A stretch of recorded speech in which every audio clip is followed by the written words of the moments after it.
Clean chit क्या होता है? कि उनका कोई रोल नहीं था। ये तयन करना मेरा काम नहीं है, ना ही शहबाज साहब का काम है, ये कमीशन का काम है। कमीशन का काम ये होता है कि हकाइक इकट्ठे करें और उसकी बुनियाद में अपना फैसला दें। मैं क्लीन चिट नहीं दे सकता, एहसन साहब किसी को नहीं दे सकते, ना किसी पर इल्ज़ाम लगा सकते हैं, ना किसी की को बरी कर सकते हैं। ये कमीशन करता है। मेरा इतना ताल्लुक था इस कमीशन से, उन्होंने मुझे बुलाया। कमीशन एक कानूनी इदारा है। ये कमीशन सुप्रीम कोर्ट की हिदायत के मुताबिक बनाया गया था। इसके TORs कि उसने क्या करना है ये भी सुप्रीम कोर्ट ने ही बनाए थे। उसके मुताबिक उन्होंने बुलाया।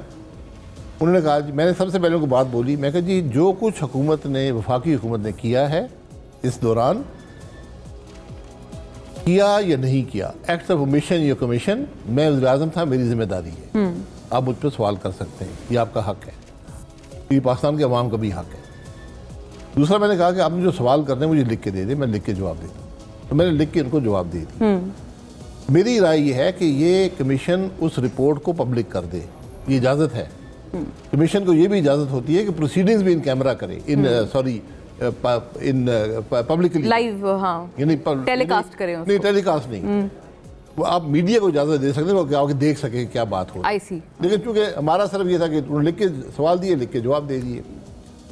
अब उससे ये अखज़ करना कि हम किसी को क्लीन चिट दे रहे हैं या नहीं दे रहे, ये बात गलत है, हम दे नहीं सकते। नहीं, उसमें चूंकि सर उन्होंने ये कहा है कि आपको लगा बतौर, आप चूंकि आपको गवाह के तौर पर आपसे अगर पूछा गया तो आप ये इस व्यू के हामिल थे कि जिन शख्स का नाम बिलखुसूस देन DGI बल्कि देन DGC मियाँ साहब बार बार कहते रहे कि वो उनके लिए और उनके तमाम तर जो केसेस थे उनको मैनूवर करने के लिए, मैनिपुलेट करने के लिए, हुकूमत गिराने के लिए ज़िम्मेदार थे।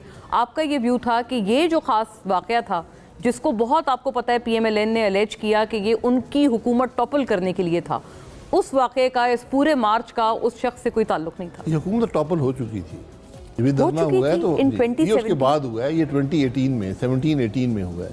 मियाँ साहब की हुकूमत तोड़ दी गई थी। But you were the prime minister sir, और आप PMLN के प्राइम मिनिस्टर थे। बात तो खत्म, मेरी हुकूमत तो नहीं टूटी इससे। ठीक है, ये मामला उसके बाद हुआ है और इसको मैनेज किया गया, बात खत्म हो गई। उसको अब आप ये क्या सराई जरूर कर सकते हैं कि किसने किया, कैसे किया। हाँ। इसका मेरे पास कोई नॉलेज नहीं है।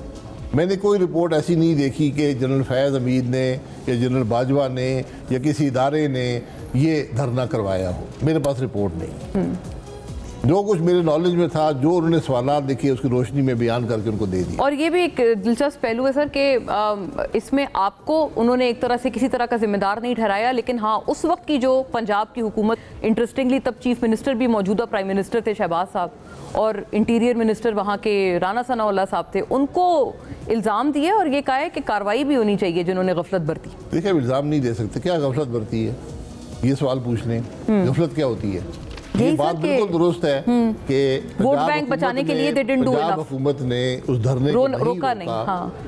उन्होंने उन अफराद को जो मुजाहरा कर रहे थे पुलिस की तहवील में लाकर फैज़ाबाद छोड़ दिया। उसके बाद भी जो कार्रवाई उसमें कोई हिस्सा पंजाब हुकूमत ने नहीं लिया, न इंतज़ामिया ने न पुलिस ने।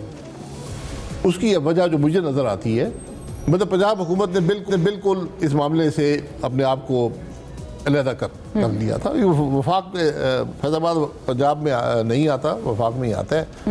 तो वफाकी हुकूमत और इस्लामाबाद की जो इंतज़ामिया थी वही हैंडल कर रही थी।